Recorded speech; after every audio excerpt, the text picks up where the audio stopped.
गाडीवर बसलो तर माझं पोट जे असायचं ते तेलाच्या टाकीवरती जाऊन बसायचं आणि नातवंडांनी जर मांडीवर येऊन बसायचं ठरवलं तर त्या नातवंडांना पोटावर बसावं लागायचं.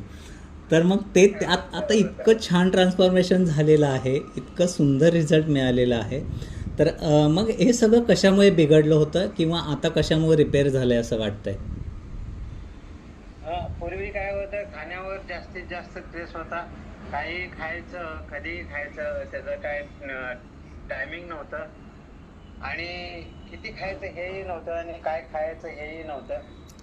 कधी भूक लागेल त्यावेळेला खायचं का बाहेर गावी गेलं की वडापाव खाऊन घ्यायचा आणि त्यामुळं घरातही तसेच पदार्थ बनवले जात होते. गाडीच्या टाकीवरचा पोटाचा लोड कमी झालेला आहे, त्यामुळे आपली बाईकसुद्धा खूप हॅपी झाली असणार आहे. आणि आपली नातवंड जी मांडीवर बसू इच्छित असायची, आता ती पोटाच्या ऐवजी आपल्या मांडीवर बसत आहेत. त्यामुळे आपल्याला काय फिलिंग आहे? खूप खूप आनंदी आहे. आता असं वय 60 असलं तरी असं फिलिंग वाटते की आपण 30-40 वर्षाचे आहोत असं फिलिंग आहे.